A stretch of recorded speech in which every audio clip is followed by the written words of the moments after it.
I'm Dr. Pete Economo, the East Coast psychologist, And I'm Dr. Nikki Rubin, the West Coast psychologist.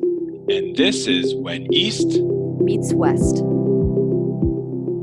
So, learning about meditation, I first went to my Zen teacher and I sat down and I said, so how do I become the best Zen student and Buddhist? Of course you did. Of course I Of did. course you did. Yeah. So, I'm hoping in this episode that we'll talk about meditation, what it means to us, and sort of how we got there. And I think so for me, I'm just going to say, I think, Nikki, you and I both meditate. We have different relationships with meditation. We have the same relationship with meditation from time to time. The thing about meditation that I've often written about and I continue to prophetize is it's like any other relationship. And there are some times that I can't get enough of it, and other times where I don't want any of it. Sure. You feel the same way? Yeah. Well, mine's a little different in that I definitely mine when I'm not doing it, it's less like antagonistic feeling. Like I want to get away from it. It's more like I forget about it, kind of like it's sort of like something like, interesting. does that make sense? I'm like, I know that this is helpful, and out of sight, out of mind, like other things are occupying my headspace. Yeah. And so for me, you and I are both mid-career. Well, we're early to mid-career. We're on the early side of mid-career. Yeah. Extremely. Well, the APA defines it as 10 years from graduation. Oh, I thought it was 7 years of licensure. No, 10 years from graduation. Okay, well. So we're right on the, my upcoming, I'm doing a presentation at the American Psychological Association in August, and I'm listed as a mid-career psychologist. So, you're like, don't age me. Yeah, they did. But anyway, I think, that we are both sort of, early on in this. And so my community of sitting is a much older group. Right. So I think that's something else. And I've noticed that I've been at this now for, I think, 12 or 13 years. And which means I was much younger when I first started, and I was significantly younger. Yeah. Now there's some people more around my age-ish, but in general, there's a lot of gray hairs and retired folk, which I think I'm also saying that just to validate that I think when I'm retired, I'm sure I'm going to meditate every day for a while. And I do meditate every day today, but I think I'll do it a lot more because right now, as a mid-career, early career person, I have a lot going on, especially with all the different hats that I wear.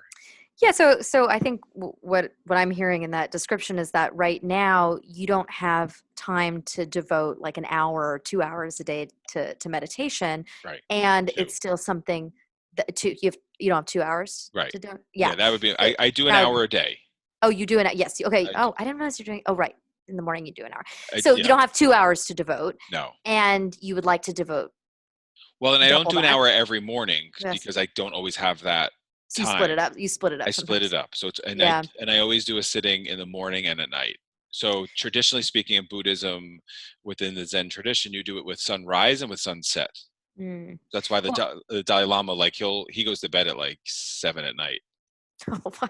It makes sense. He's getting up early. Yeah. Well, and I think interestingly that sometimes deters people from seeking out meditation because they think they have to do it in a certain framework or time, and if they're not doing it, they're not doing it right, or they're not doing the real meditation. And that's something that in our practice of flexibility as third wave clinical psychologists and clinical and counseling psychologists here, I always let people know that you can do it for 5 minutes. Amen.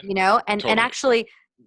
And I also am always interested in this. I'm like, I don't know of any other behavior out there where if you meditate, if you did something for 5 minutes 3 times a week, which is what I prescribe to new meditators, new patients. That's us being cut from the same cloth. Yeah, exactly right.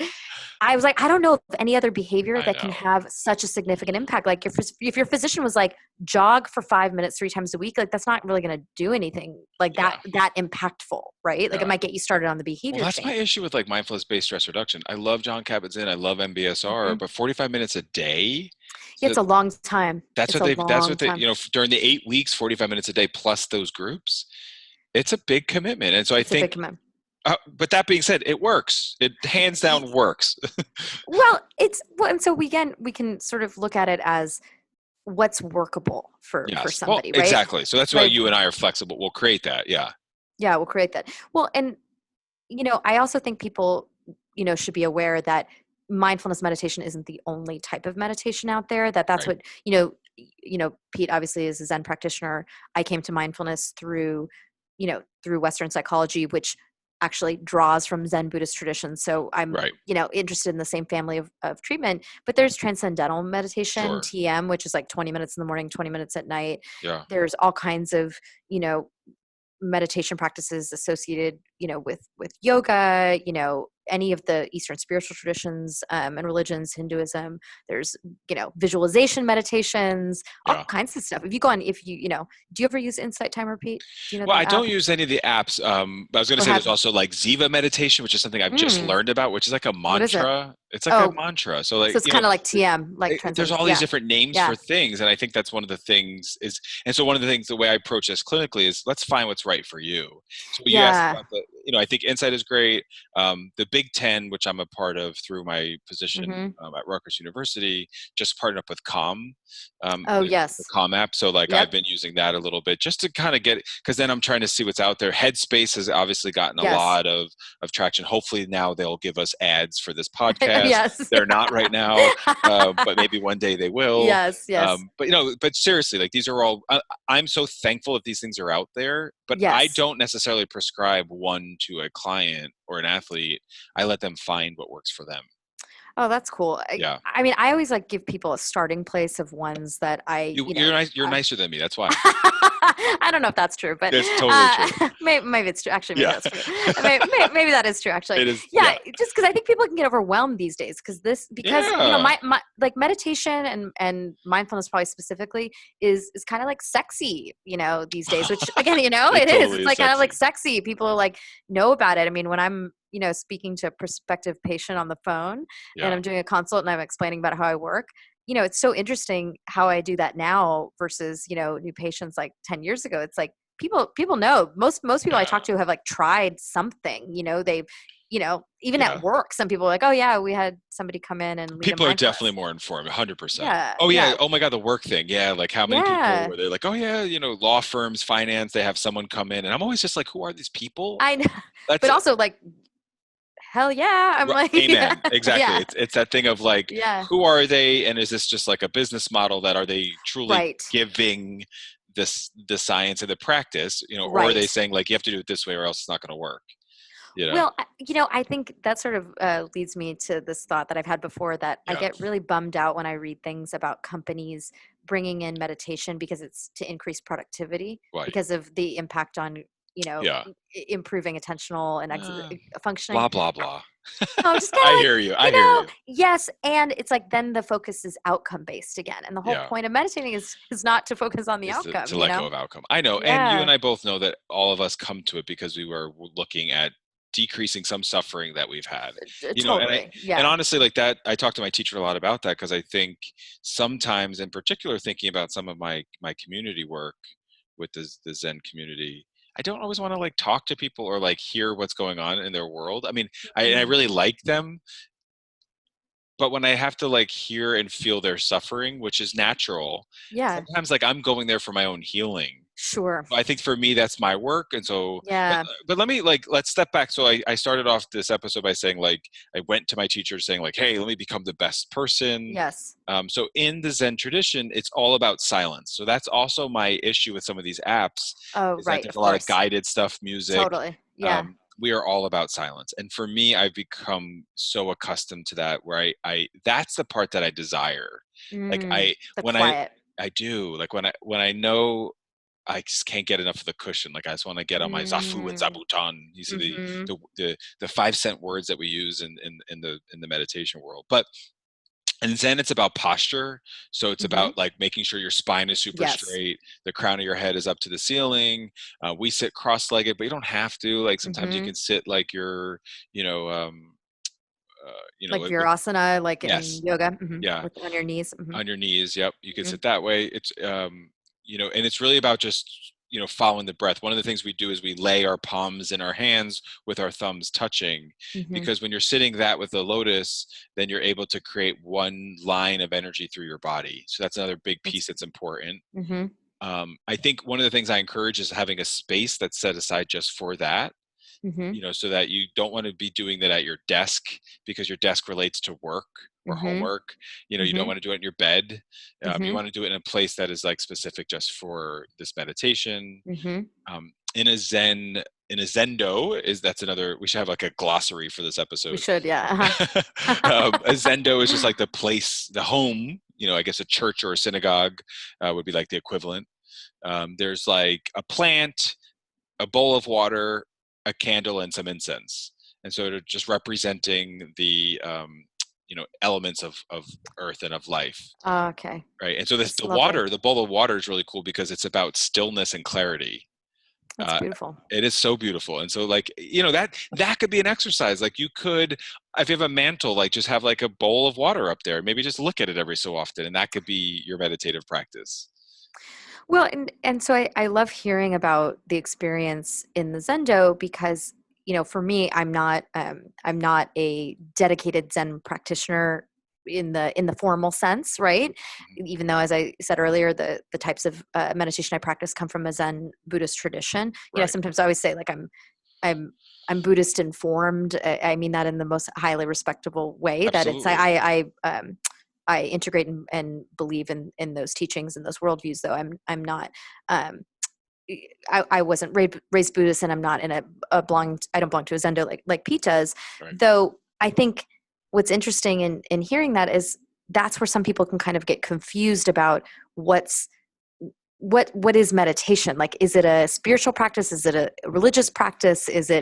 Is it just a behavior? And It's I think it's everything. It's I all was the gonna say things. it's whatever you It's want all it to the be, yeah. which would It's be whatever you want to annoying. be. Yeah. Yeah, yeah. It's annoying, the answer, but like, and I also don't identify as Buddhist, like, because I think one of the things you learn in the Buddhist or any kind of like mindfulness, Hmm. Buddhism, Zen practice is that all of that is just identity. None of that, Yeah. none of that, there is no self. And I think that for me, especially if I link this to psychology or Western psychology science, Hmm. is like, that's really powerful, you know, be, to think like you're not your anxiety, you are not your depression. You'll feel it, Yeah. and it's not who you are. Well, and I'd love to talk about that more in depth in another episode because that is something I imagine, people hear you Yeah, say and are like, "What? yeah, There's no self? I'm not my anxiety?" yeah, It's like the answer is no, you're not. yeah. And that's a really, really difficult concept So to hard. internalize I'm and not actually even even just there. understand. Well, who is to be honest, it's like if we are there, I mean, and I'll share sort of experience I have in meditation sometimes. It's like I do have that experience of like unsticking is the best way I can say it. Is that Yeah, it's like a sometimes I don't know, millisecond, I don't know, feeling like I'm really watching what's yeah, happening, but it doesn't stay with me. yeah. It doesn't hang around. Do you know what I'm talking about? That sort of like unsticking. It's so Yeah. I don't have a more eloquent way of No, saying it. yeah, and I think that's the biggest challenge of this. I think that's probably what turns people off at times, maybe because it is. Well, that's the other hippie thing, Sometimes I Yeah, it think is. it Yeah. does feel a little hippie-ish, and I think it is a little hippie-ish. So I think it could be spiritual for some people. It could be just an existence. Sure. It could just be earthly. It could be Yes. universal. I take meditation. I've had really really Christian Catholic athletes that are able to connect with this Yes, practice. of course. They're able to meditate. There Well, is yeah. I was gonna say any of the like also like Judeo-Christian practices, Yes. they also have that like the Christian contemplative practice, Kabbalah and Judaism, right? That these are, I think that's actually something important for people to know too. It's like Yeah. meditation doesn't just come from Eastern traditions. No, I It's a mean, pretty ancient practice like across human experiences. well, and there was that there. Yeah, I mean, I think what Bill Maher had done this religiosity. I don't know if you're. It's a Oh yeah, I documentary. actually never saw it. I know what it is, but I never Well, saw and it. I Yeah. like it because it was like what he highlighted was how there's more like all the similarities between all the major Yeah. religions, all of them, Yes. versus the differences. And I think that especially in today's world, thinking about how polarized everything is. So thinking about what linear, what do we call it? Linearness? Linearness. Yeah. Pete and I have decided to redefine perfectionism as linearness, that all linearness. humans tend towards linearness. Yeah. Yeah. And so like, I think that adds to and contributes to like that, that polarizing and all this like negative energy about relationships, is because you're not hearing and really realizing how similar we are. I know. Rather than this focus on how different. And again, but now I sound like a hippie, right? Like, so. Well, but I don't think it's I mean, I think, yes, I think some hippies, if somebody who identified as a hippie would, that might resonate with, they might resonate with what you're saying. And I think that term, also speaking of linearness, has helped people to misunderstand these really foundational concepts. Like, we want to kind of like say, hippies might connect with this, though lots of people might connect with what we're saying, whether they identify hippie inclined or not. Yeah, yes, because there's a place for it. So I think and so the other thing I'll say is, like, I really see it as, I believe, my personal belief is that meditation helps everybody. My other personal belief is that it's not right for everybody in every moment. I share both of those beliefs wholeheartedly. Isn't that like? Oh yeah. Well, you and I, we're the same and different. because that would be a really provocative or otherwise challenging statement that you'd make amongst other peers, or that meditation would help everybody. Yeah. See, when people come to me, then again, I'm talking clinically generally, right? People in my personal life have also said this. They'll say, Nikki, I tried meditation and it just doesn't work for me. And I always go, I validate. I go, look, I know it's really hard, but I also sort of chuckle and I'll say, well, that's kind of like saying exercise doesn't work for you. I'm like, it works for everybody. It helps everybody. It's hard, and you might not be, to your point, you might not be ready to do that at that point, because it requires a bit of effort. But it really is like saying physical exercise doesn't work for you. That's just not true. It's not true. It's just not true. It works for everybody. It works for everybody. Yeah. And we know it from like the new emerging research related to some brain imaging, PET scans, to see that there are changes that are occurring. So that's also why I feel that way. And I'm not going to push anybody to get to there. Of course not. Of course not. So, well, just like somebody who's like, I don't want to start jogging. Okay. That's okay. But when I have good relationships with clients, like if I've seen them for a little bit longer than usual, I'll be like, look, the last thing that's left here is you're struggling with meditation for a reason. That's right. Because your symptom is is making it. So the symptom of like racing thoughts, perfectionism, inability to kind of find that inner peace or stillness, that's why you're struggling with it. So that's why we're done with treatment. And if there's anything else you're going to do beyond this, you're going to find your own meditation practice at some point. And then you'll find what you've been looking for, but you're not going to keep coming to me to like complain about how it's not changing in a compassionate way. Of course. Well, and that's a very important thing for people to hear, that, in order for you to begin to cultivate this practice of being mindful that we learn in meditation, or frankly, any other behavior you're trying to learn in the world, it requires willingness, right? It requires like this. Well, I love that you always say like willingness, curiosity. Well, because, I always say to people, this might sound cheesy, but it resonates with me, is that go get cheesy. I'm gonna get cheesy. Willingness, I always say, is a seed that exists within all of us. Yeah. But I can't give it to anybody. Like, I can't give willingness to you. Yeah. I can't give willingness to a patient. Everybody has the seed somewhere in them.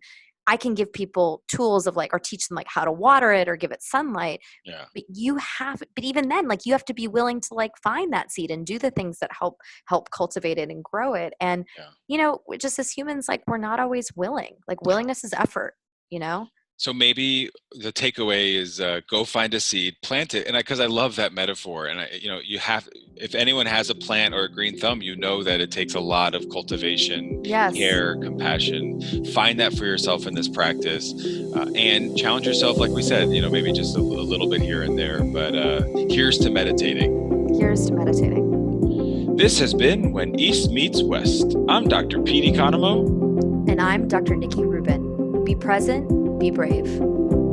This has been When East Meets West. All material is based on opinion and educational training of Drs. Pete Economo and Nikki Rubin. Content is for informational and educational purposes only.